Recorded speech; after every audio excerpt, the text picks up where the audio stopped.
Hello, beautiful artist. I'm Kelly Hoernig, and welcome to Deep Deep Light Studios. Here in Indiana, the season is changing and fall is coming. Fall is my favorite time, and I am inspired by colors, by seed pods, by migrating birds, by leaves, berries, anything that is bright. I'm going to be sharing a burning bush, the leaves and the berries, because they're bright red and beautiful orange. The birds are also migrating, and we're starting to get the cooler birds, which is the black-capped chickadees. I love them because of their black head. I thought I would combine the two and make it a little more whimsical. So you can use your favorite bird, you can use your favorite plant, it just doesn't matter. All we're trying to do here is have some fun, add a little playtime, and add some fall colors. I wanted to show you a simple way to draw a bird. Birds are basically just circles and triangles. That's it. They're that simple. So we're going to start with the head here. So I've got a circle here for the head. And then his body is usually an oval or a circle. Sometimes if they're standing up, they're more this shape. If they are sitting on a branch, they're more this shape. So whatever bird you're choosing, make sure that you figure out its posture so that you know which way the circles are going to go. The one I'm using today is kind of standing, so it's more this shape. And then we've got the wing. The wing is really just a triangle like this. And the tail is a triangle like this. Tails can be fatter, they can also be this way, depending on your bird. What we need to do now is kind of soften the way the shapes go together. So from the head to the wing, it doesn't go down and out like that, it's more of a soft curve. Okay, and then I'm going to follow the back here and connect to the wing. The front, I'm going to go in and out. Usually the chest sticks out a little further if it is standing up. And then let's kind of come back behind here. And then the wing, we need to curve that out too so that it connects with this one. And what I'm going to do is darken the lines now so we can really see the shape of this. So I'm just pressing a little firmer. I need to grab that tail, grab that tail shape here. So remember the rump connects to the tail there, so you need to make sure they connect. And this wing comes down here. We're going to soften it here. All right. Then we've got the legs. I've kind of got it going on a branch like this. If you are going this way, they would be pretty even. If they're going this way, one's going to come up to hold on. Think of balance, right? You don't want them too close together like this because it really won't look like he's standing. I'm going to put one of the legs here, and I'm going to do one that kind of reaches up for this branch here. That looks nice.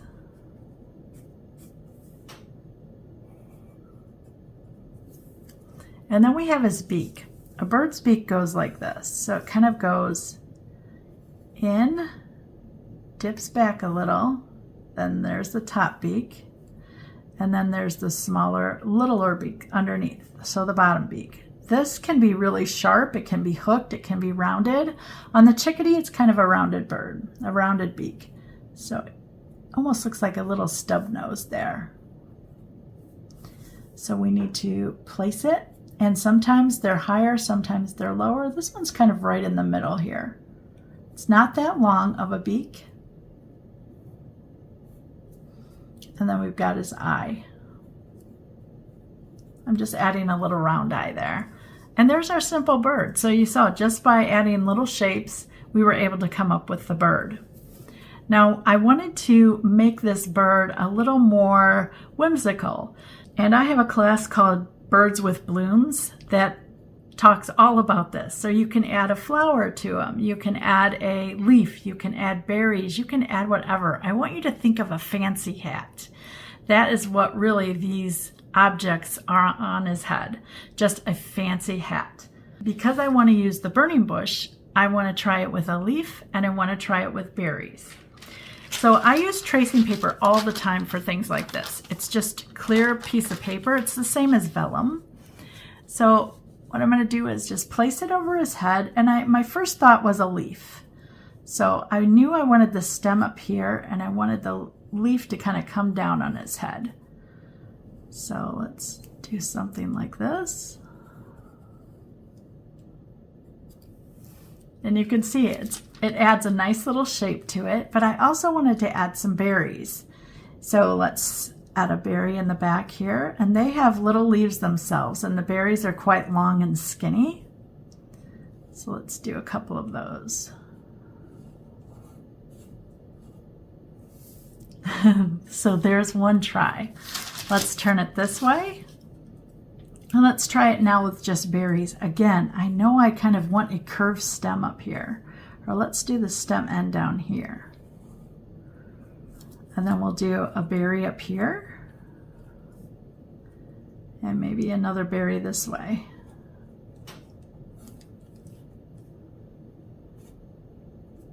Let's add one in the back just because we can and make it a little smaller. I try to vary the sizes so that they're more interesting. And you can see that's kind of a wilder shape. So we've got this one here like that, or else this one like that. I kind of like that one, so that's what I'm gonna go with. Tracing paper is always your friend for something like that because you can just keep trying and trying until you find the right placement of everything. This is how I have my bird drawn on my page, and you can see I've got the little leaf on his head. He goes all the way down, and then I've got the leaves over the second page there. And then I've got the deep light colors that I'll be using. They are burgundy yellow ochre, daylily, Mayan red, wood cow wheat, tough violet gray, and forest pigeon. Now you'll see the colors really represent fall, and I'm excited about that. The leaves are really this red in real life, and so I had to include the Mayan red. It's a little bright for me, but we're gonna make it work. I don't want the bird to compete with the leaves because it is about the leaves and the berries and the fall season, but we're gonna add quite a bit of colors to him too. I really wanna use all these colors everywhere just to make the piece really cohesive.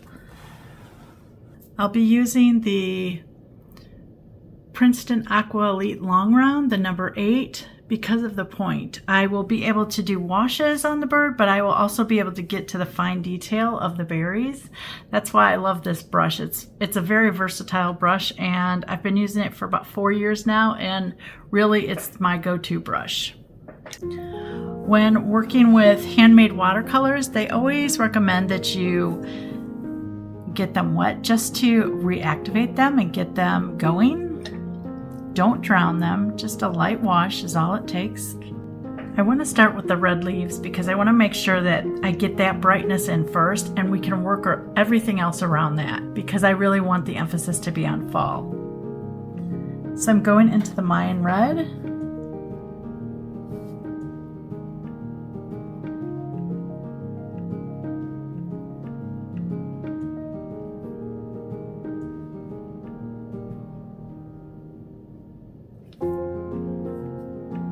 Especially want this one on his head to be nice and bright, and in actuality brighter than the other two. I'm going to touch a little bit of wood cow wheat while it's wet just to add a nice deep shade up here. The berries, I'm going to go with the daylily plus a little bit of the burgundy yellow. I want them nice and bright and orange.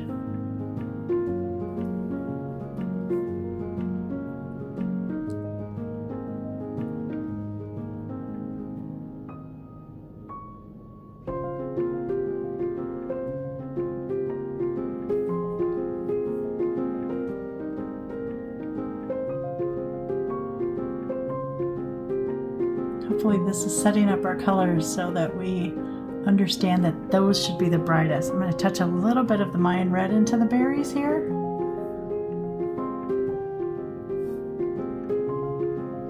There we go. I like to splash my pieces for texture, but also for a variety of color values.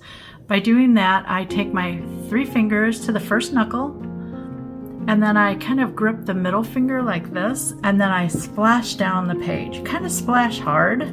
You want it to go everywhere. Sometimes you'll get one that kind of drifts. Can you see this back part right here that kind of drifts out? I'm okay with that. I'm just gonna let it go. If it gets too out of hand, I will blot it. We're gonna continue on to these leaves the same way with the Mayan.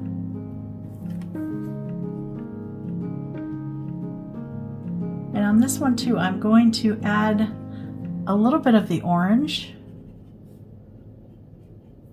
just to dull it. Remember, I want it up there by his head to have the most emphasis, the most color.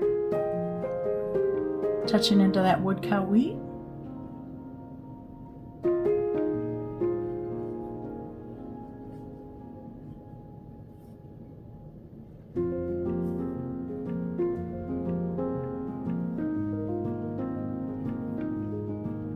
Back to more Mayan. There we go.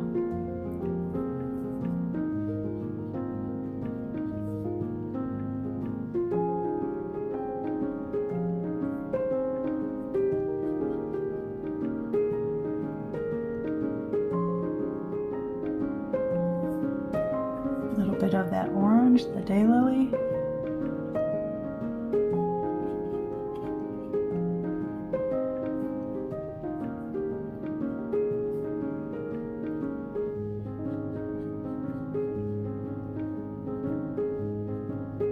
Okay, this leaf back here is in the back, so I'm going to just add wood cow wheat right along that edge because I want to kind of establish a shadow there. See how that pops that brighter leaf to the front, and then it puts this one to the back.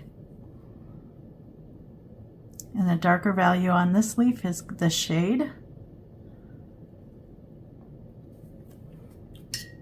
Gonna add some Mayan red to the front here, just to brighten the tip.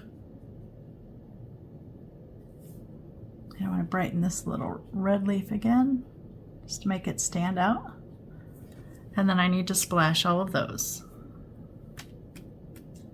You can see I've got a little craziness here. That's because of really the seam of the paper, so I'm going to try to get that out.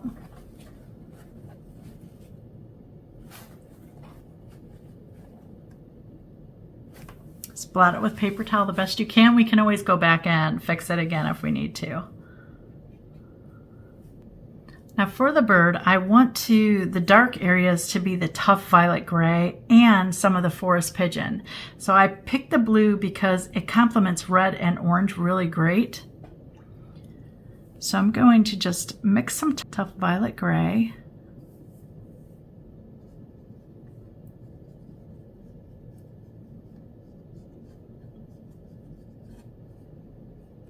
Going to add a little bit of the wood cow wheat in the front here just to add that nice purple to it. By flattening my brush, I get more water on it, activates it a little differently. Now I'm going to go into the forest pigeon, and I'm going to mix a little bit of the violet into it.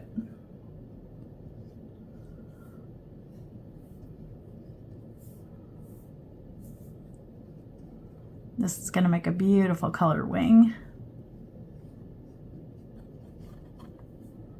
Some more of the tuft. Wow. Look at that. Gonna splash.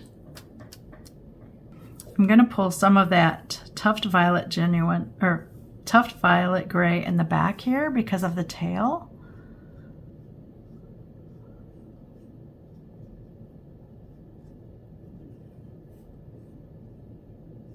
It's just the initial color. Okay, that's pretty. I'm going to add just a touch of that wood cow wheat. Now for the belly here, I want to go into some of the wood cow wheat and a little bit of the orange. I want to see what kind of color that makes. Ooh, that's pretty. Okay, that's wood cow wheat and a little bit of daylily orange. I'm doing this while it's wet so that these two will kind of merge together. Just picking up a little bit more orange.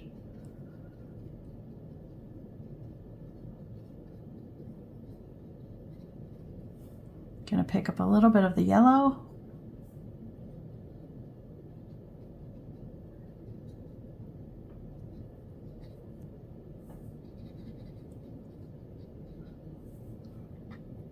The wood cow wheat.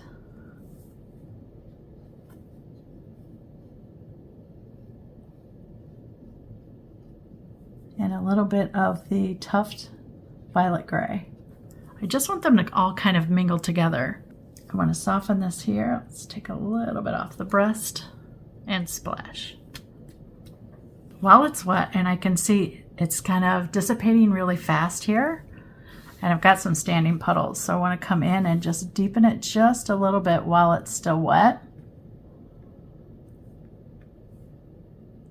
You'll notice that I kind of dip my brush. If you'll notice that I kind of dot it, gives me a little more texture on the edges, which I like. I don't like a smooth stroke. Into the forest pigeon.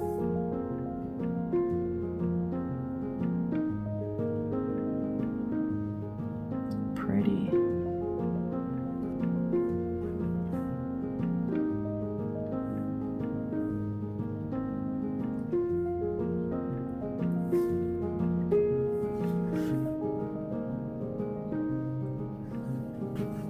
Got kind of a crazy line happening on his back here. Let's see if we can straighten that out.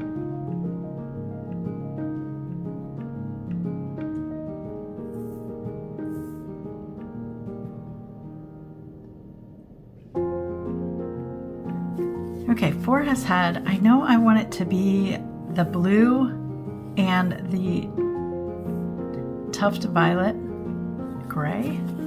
So let's start with the Tuft up here.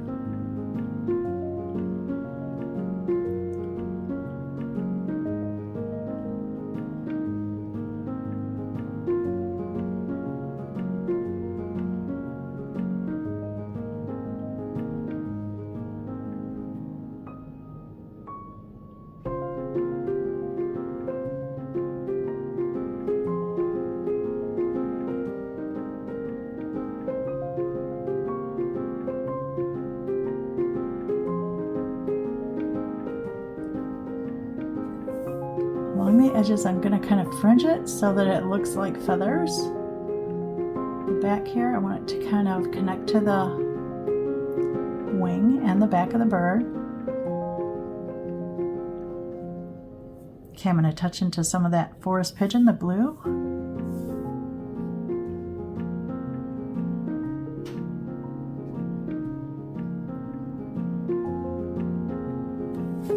Now for the bottom part here, I want it to be just a little bit lighter. Remember, the leaf here is casting a little shadow on his head. So let's go into that Tuft violet gray.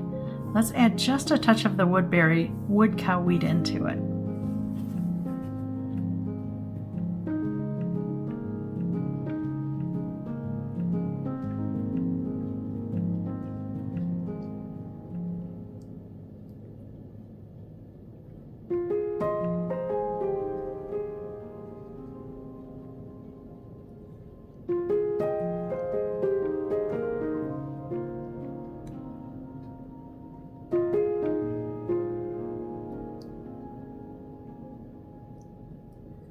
I'm going to touch a little bit of that blue in there, forest pigeon.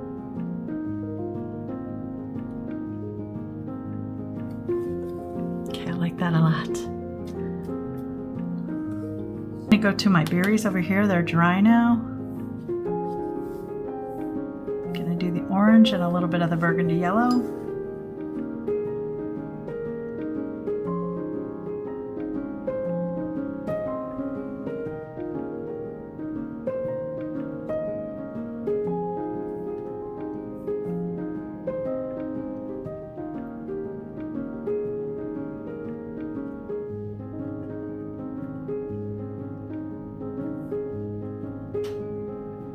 Just a little bit of mine at the bottom here. Okay. For his legs, I want to use this tuft color. Sorry, it's tuft, T-U-F-F. I keep calling it tuft.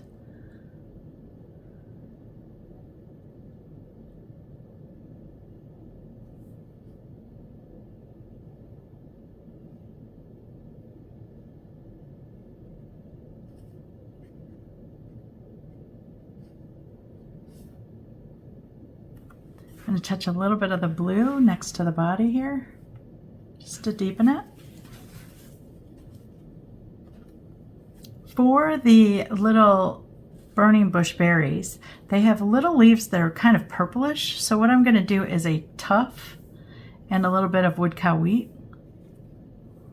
More on the wood cow wheat than the tuft.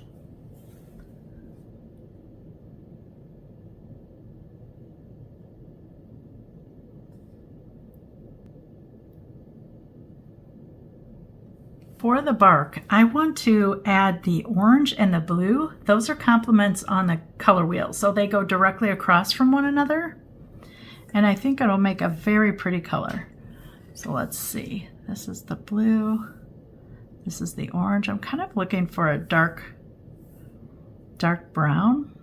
Ooh, that's a pretty color. So if you want it more on the brown side, you add more orange. If you want it more on the bluish gray side, then you add more blue. But I like this color, it's pretty. Before I do that, I'm going to take some of the yellow.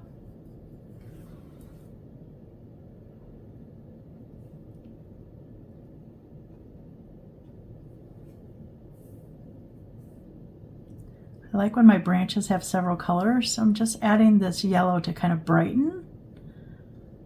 Remember, I want it to feel very fall, so by having this undertone in there, it's going to be pretty. Okay, now I'm going to touch into that brown.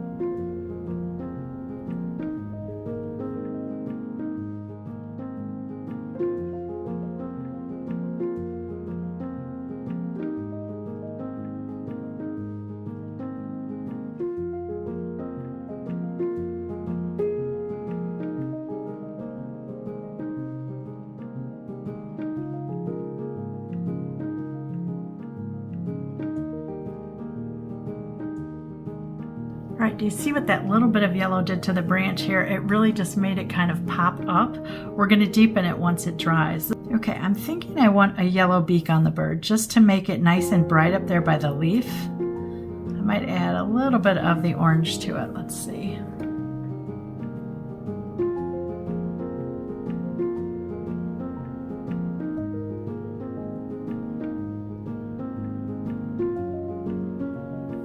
A nice touch of brightness there. Okay, I want to scrub a little bit of this off because I want to add a little bit more yellow. So I'm just getting it wet and I'm going to blot with paper towel. And you can see it just softened it a little. So I'm going to take some of that yellow I just used.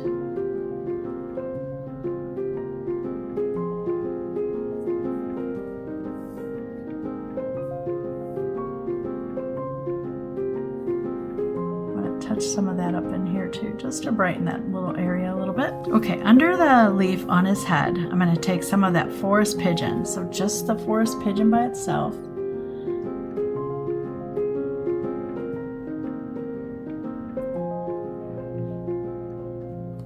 Tap just a little line in there. I want to do that back here with the back of the wing. Now what I'm really trying to do now is just kind of define it a little better. Separate the wing from the tail.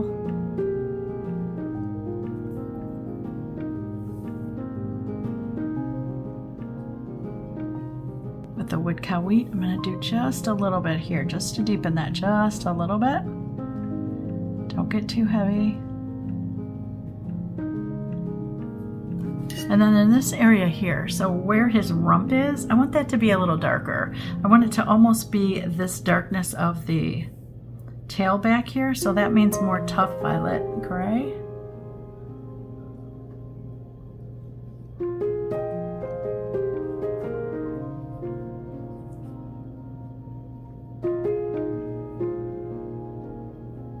And I'm going to deepen the feet a little bit.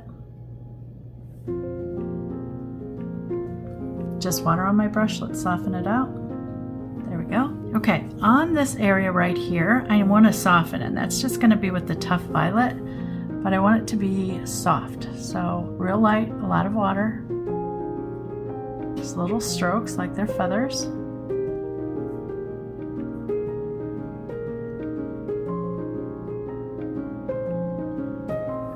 I'm going to do a blue eye on this guy.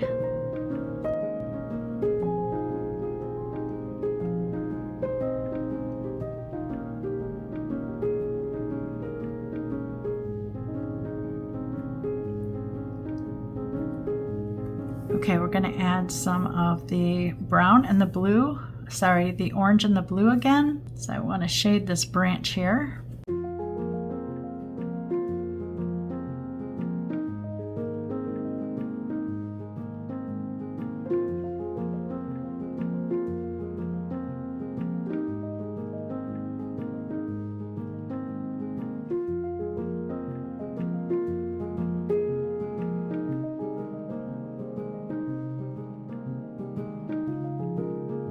I'm going to splatter some red on the page, so this is just Mayan. When I'm splattering, you want it really watery, so get it really water on your brush.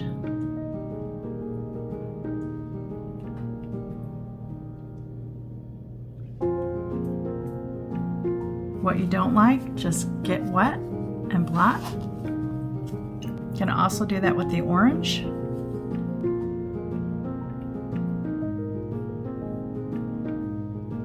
This has to dry, and then I'm going to do a little bit with white pen just to add the highlight to the eye. I've got the wing a little dark here, so I want to add some lines in here. So I'll be back when it's dry.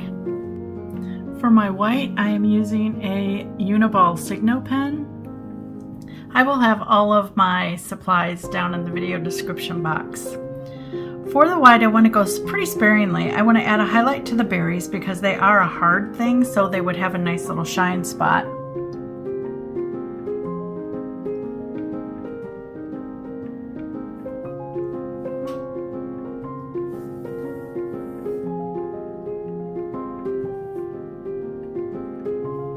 Where the stem crosses over the leaf, I want to add just a little bit of a highlight there. Where this wing is, see this bright white line? I want to just kind of carry that down. Just add another one next to it there.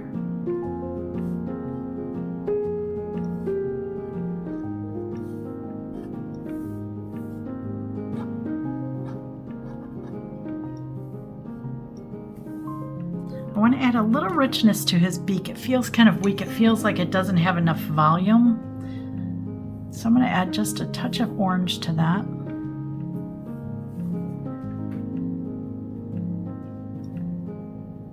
Just water on my brush. Let me bring him up so you can see all the beautiful detail he has.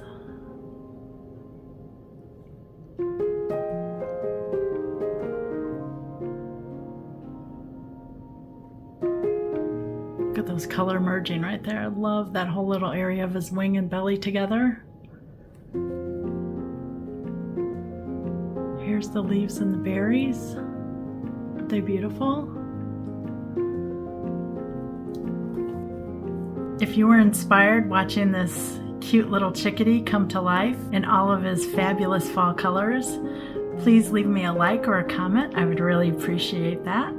If you haven't subscribed to Deep Deep Light Studio, please do that by clicking the button. And as always, thanks so much for watching.